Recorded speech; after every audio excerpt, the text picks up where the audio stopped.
talking about debates and people who don't want to debate, Congressman Alan West and Martin County Sheriff Robert Crowder, the sheriff is accusing the congressman of ducking a debate. The Post was actually going to be sponsoring this debate. So talk about that, Randy. Well, he is ducking the debate. What was his reasoning? What did he say? His campaign manager said that Sheriff Crowder isn't terribly informed on the issues and they will debate only the Democratic nominee. And it's certainly true that Sheriff Crowder, because he's been a full-time sheriff, doesn't know as much about certain things and came in with a little bit very light on the health care law. But on the other hand, he's a 5-term sheriff. He's clearly a credible candidate. More important, his issue is not really an issue. It's Representative West and his style, which would be a really interesting debate given Jeb Bush's recent comments about the Republican Party becoming too extremist. You know, one thing I always find interesting about candidates who don't want to debate, particularly candidates of the style of Alan West, is they always like to talk about the founders and what the founders would have done. This country was built on great debate. You know, most of the 200 years or more of this country, we've have featured debates. And for somebody like Alan West to dodge a debate, if he thinks that Crowder is that weak a candidate, then I don't understand why he's dodging this debate. It's silly. And it's not fair to the voters. This is a new district on the Treasure Coast, and certainly Alan West is new to that area. He's got a lot of ads already on the air. He's picking up some endorsements. Do you think that he's overcoming this idea of being the outsider? Well, I think Alan West is a unique candidate because he really does have a national following because of his comments and his popularity on YouTube, and he has fundraising sites that are all out of state. But it's ironic that he proclaims himself as this really figuratively literally great warrior for his country and his party and all like that.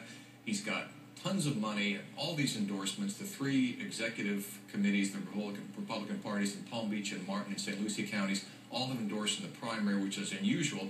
So, and yet he didn't want to run in the tough District 22, so he moved up to District 18, and now he supposedly has an opponent. It should be easy, and he won't even debate him. So where's the fight?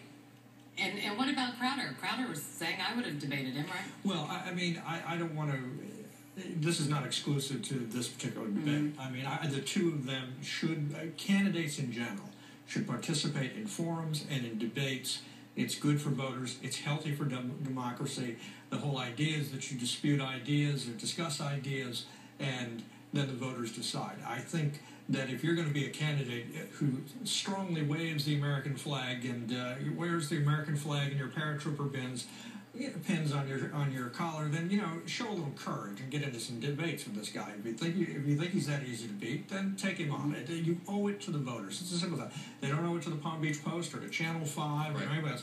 They owe it to the voters to debate in whatever form, and the more debates, the better. Is this a trend? I mean, do you see this becoming a trend? Yes, unfortunately, I do. I mean, if we look, and I know we're going to talk about it in a few minutes, but you know, the Connie Mack race where George Lemieux finally got out of that race, one of the reasons he gave for getting out of that race was his inability to get a debate with Connie Mack, because he doesn't have the money to fight Connie Mack one-on-one, so he needed some statewide debates, and Connie Mack said, no, not going to do it. So it just can kill a campaign. I think it's just a trend we see at all levels. President Obama last gave a news conference, I can't even remember when he last gave a news conference. He goes to swing states and he goes to arranged audiences.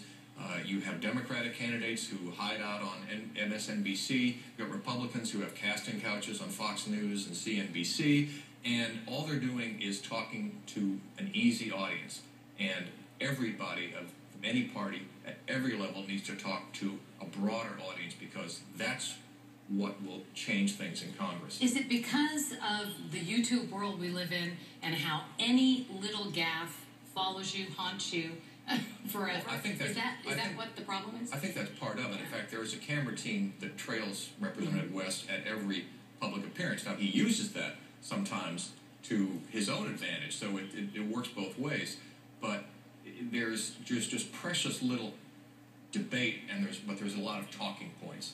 And these days you don't even need the camera team, because there's also a camera team that's following Adam Hasner, and you know, but anybody with an iPhone, a camera phone, you know, that's a potential YouTube clip that's going to appear that could do damage to your candidate. So they're very cautious, but that doesn't reflect on the debates. I mean, debates Right. are structured gathering for the candidates. They know what they're getting into. They have their talking points in their head, and if they say something goofy or brilliant during the debate, that's always been the circumstance in debates. And Right. it always gets replayed. It gets replayed a little more heavily these days, but that's the way life is. Sorry. So how strong is Connie Mack's campaign now that Lemieux is out of the race? The Connie Mack, the fourth campaign, I think, is as strong as Connie Mack